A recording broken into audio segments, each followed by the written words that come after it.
Okay, so today I'm going to be showing you how to color a portrait.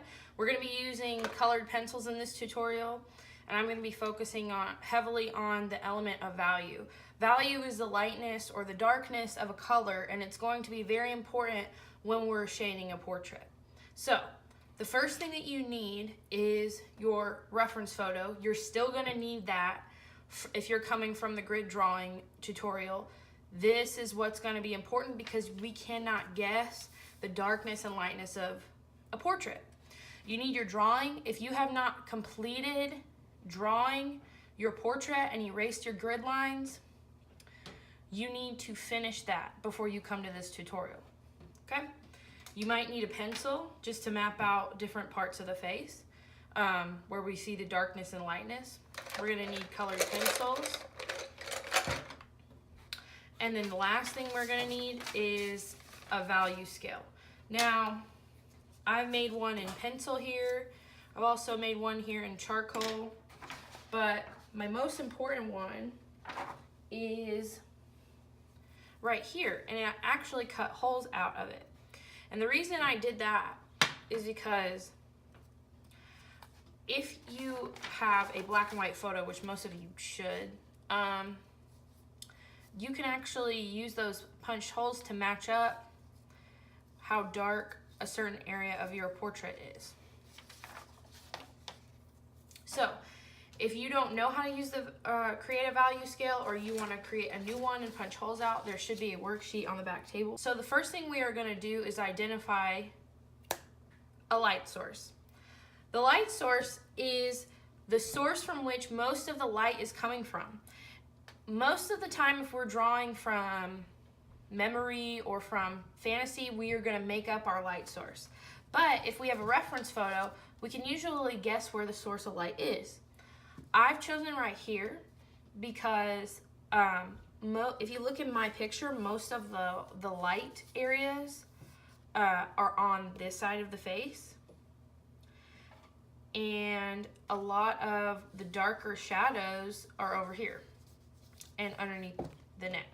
So I've chosen this to be my light source. Do not try to draw a lamp on your paper as a light source. You can do that if you need it, just to help you remember, but erase it after you're done because that's not a part of your portrait. Your background should represent something that has to do with your portrait. I'm going to start with the skin.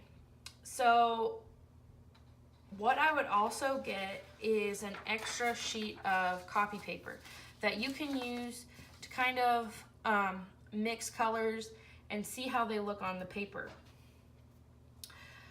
When you are creating a skin color, it's helpful to look at a colored photo. So if you do need to do that through the computer or through the tablet or however, you can go ahead and do that as well.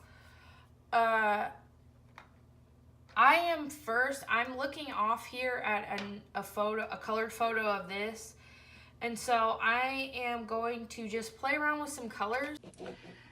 If you are more of a newbie to art, or you just don't want to use that many colors, the biggest tip I can give you: choose a light color, choose a medium color, and then choose a really dark color. Use those three. And make sure you're layering them starting with the lightest color. So start with your lightest.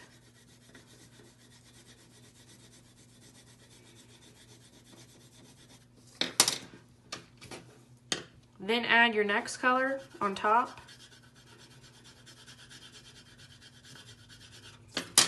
And then your darkest color.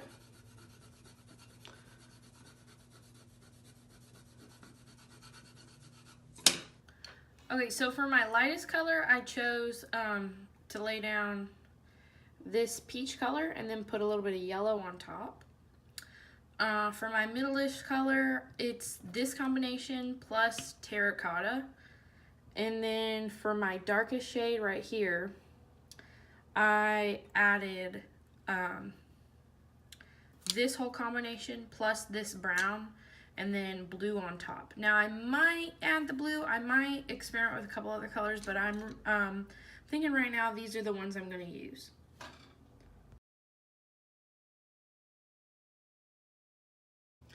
Okay, so to get started, I'm going to actually use my lightest colors first. I'm going to use my peach and then also this color called Sable. It's just a really light yellow. And I'm first going to take and color the entire face with this peach color. And you're going to notice that when I do this, I'm doing it very lightly. Should not be pressing down very hard on your pencil. And if you have trouble pressing down hard on your color pencils, try holding it further back. It'll give you less control and it'll make it harder for you to press down. I'm also going to be going in one direction, just like you should always be doing when you're coloring.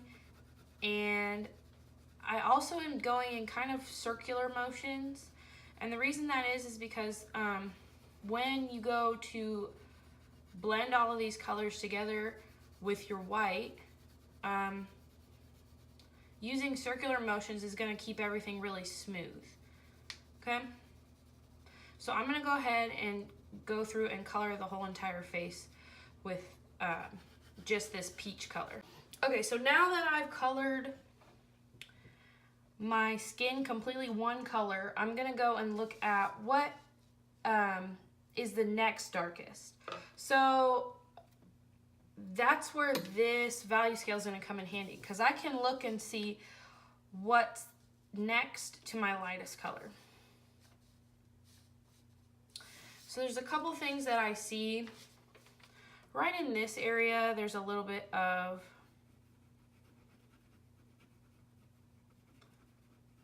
darker.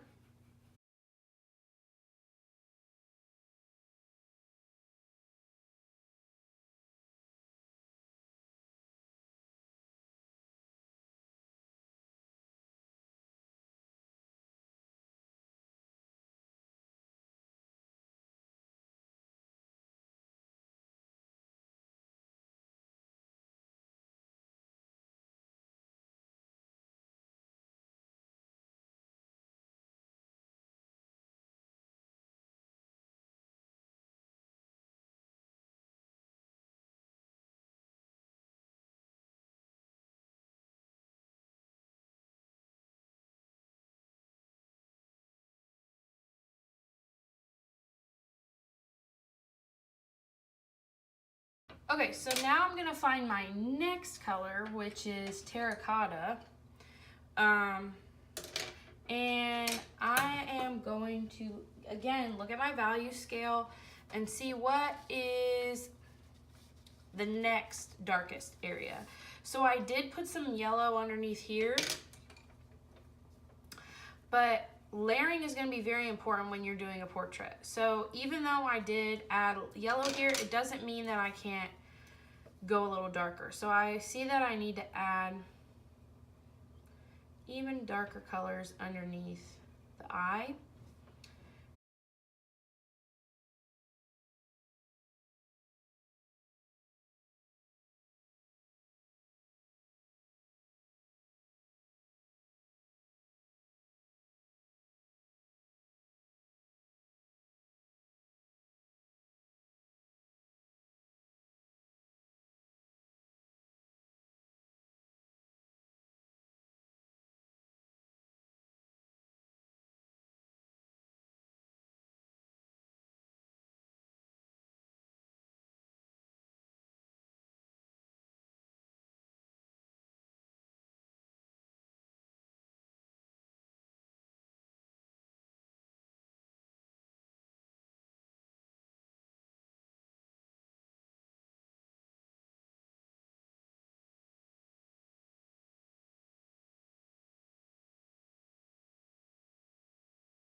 So now I'm going to take an even darker color, and I'm actually going to take blue violet and go in where I see very, very dark areas. So be very careful with using your darkest color because you don't want things to be too dark. And I would also try to stay away from using complete black, because just like everything else, our faces reflect off of light, and there's no pure black that we're actually seeing. We're just seeing a combination of different colors.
What I'm going to do now, most of this I am happy with, so I'm going to take our secret weapon, which some of you know what it is, but it is just white Prismacolor.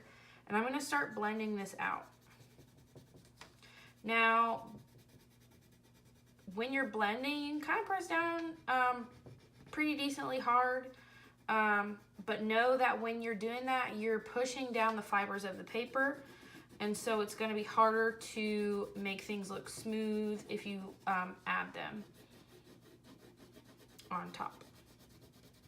Now I'm going to go ahead and do the eyebrows. I want to remind you, when you are drawing eyebrows, it is pretty much like just lines that curve and layer on themselves. So you could use one color or you could use two colors to get the effect of eyebrows.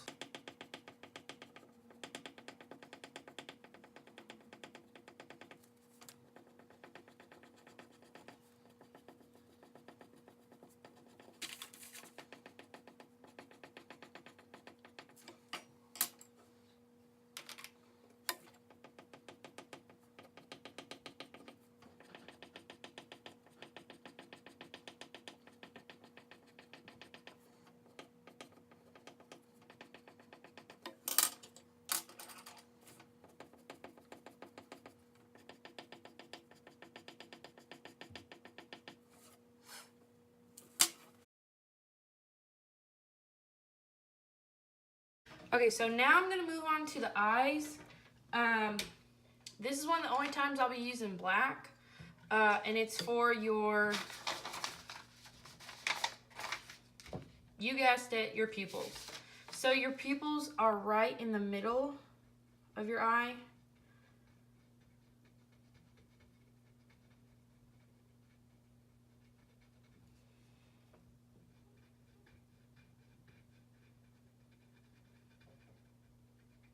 And there is always, to make your eyes look more realistic, there's always a little bit of a white spot left there. Then we have our iris, which is where we have most of the color. So my person's eyes are green. So what I'm gonna do is pull out a light green and darker green, and then a very dark green. And then I'm also going to pull out some yellow. because I know that her eyes have a little bit of yellow in them and also a little bit of brown. So I'm pulling out all of those, and I'm gonna start with my very lightest green. Now I do something called sunbursts, and they're just lines that go out from the middle, from where the pupil is to the iris, and then the end of the iris towards the middle. And that's kind of how I make, I color eyes, and I do the same thing that I did with my skin, going from my lightest color to my darker colors. So I'm gonna go ahead and add a bit of the sort of medium dark color, filling in those spots I kind of left out.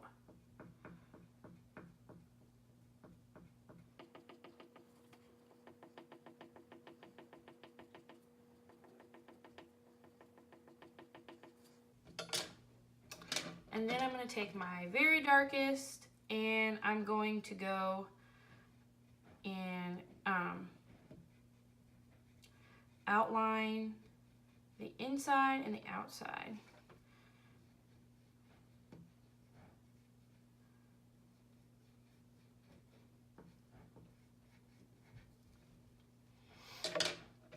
I'm going to take some brown because it's missing a little bit of variety.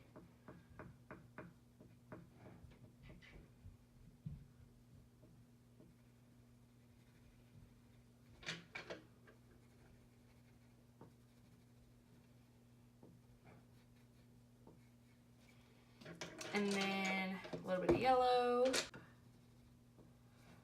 And then I'm going to, again, add our magic weapon, which is our white, so it all blends out. So that's that. A trick to making these eyes look even more realistic is to add just a little bit of gray on the outer edge, very lightly. You don't want it to be super dark. I am gonna break my own rule and add a little bit of black. But you know, in art, the rules are meant to be broken, so yep.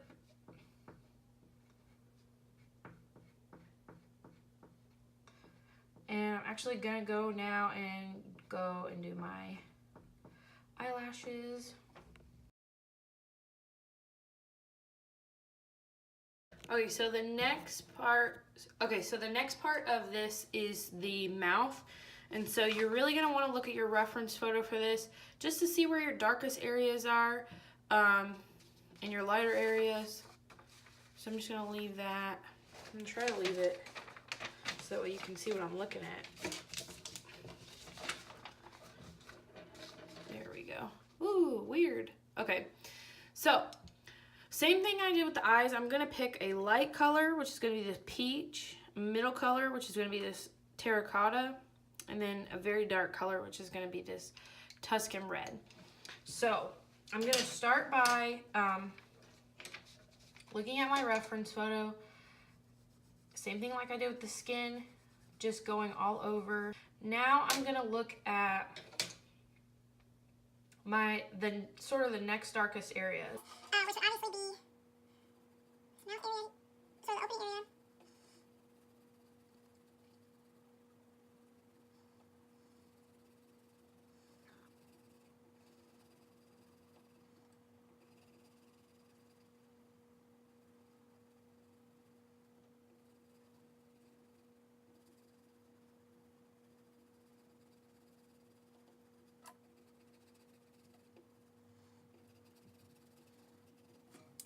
And then I'm taking my darkest color and I'm going in those really dark areas.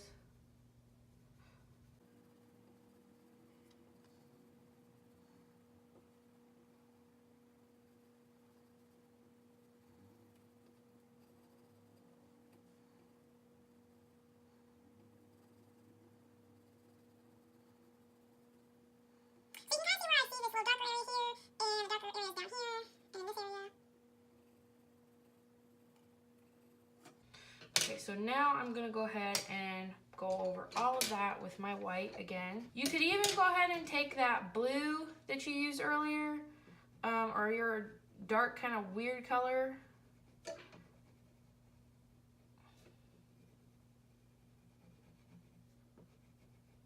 And use it to do the darkest spots.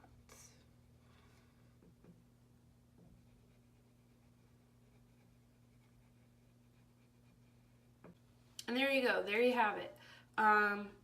That's kind of how I would color a face using Prismacolors. Biggest tip I can give you, choose a light color, choose a medium color, and choose a dark color.